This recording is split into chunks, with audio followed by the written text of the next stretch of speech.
One of the most popular characters in the Star Wars universe is the Mandalorian, and it's not all that hard to make your own Mandalorian costume out of EVA foam. EVA foam comes in many shapes, sizes, colors, and thickness. You may have seen it at the craft store, you may use it for a yoga mat, or you may have seen it at your gym or in the puzzle piece playmats at a daycare center.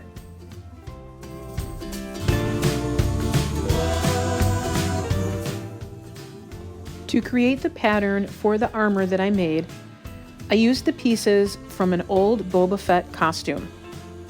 I laid them out on the foam and traced all the pieces so that I would have a nice pattern to follow.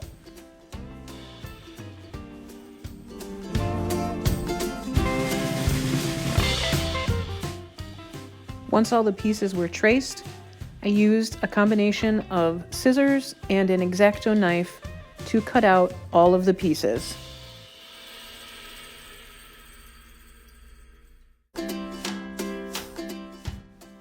Using a heat gun, it was time to mold all of the pieces into the proper shapes.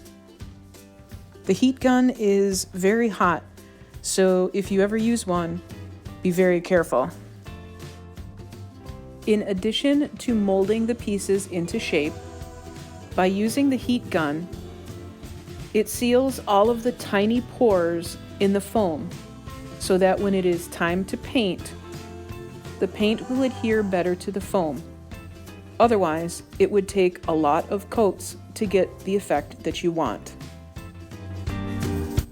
Once the pieces have been molded to the proper shape and have been sealed with the heat gun, it's time to add battle damage.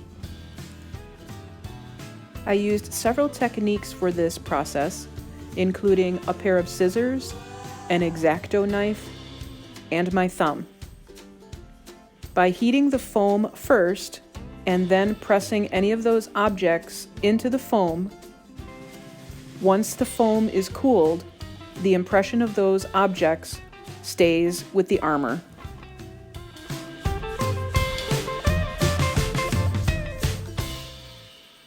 Before painting all of the foam armor pieces, I used a product called Plastidip.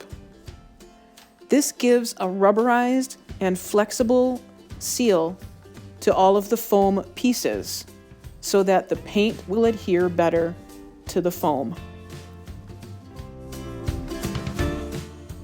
While waiting for the Plastidip coat to dry, I made the honor belt and painted all of the pouches that would go on the belt. These come in very handy for holding trading cards, or if it's big enough, your cell phone. Or data pad, I should say. I also cut out the backing piece that the armor would be attached to. I used a yoga mat for this purpose.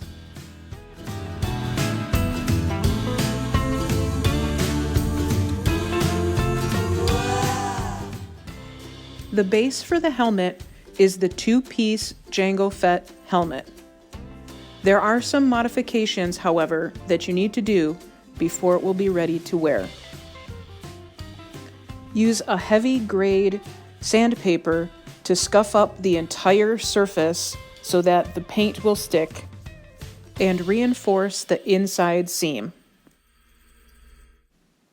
I used a product called Mando on several areas of the helmet.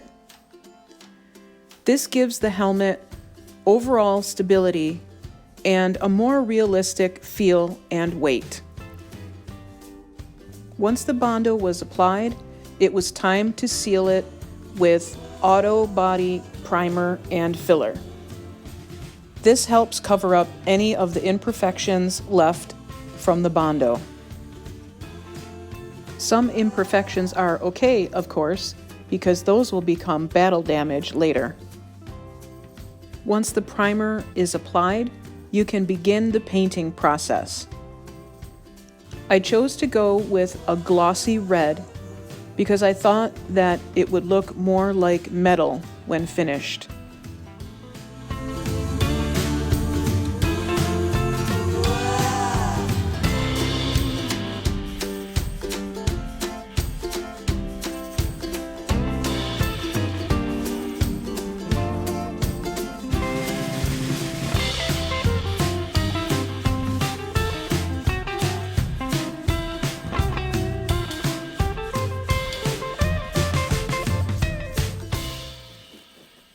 Once the painting is complete, it's time for weathering. I used a process called dry brushing. This requires just a small amount of paint on the brush, dabbing it onto a paper towel, and then lightly brushing it over the armor pieces. I think it created a really neat look, as it looked like exposed metal. The whole purpose of this project was to honor my Polish heritage in a character, and after a few final touches, the Polish Mandalorian was complete.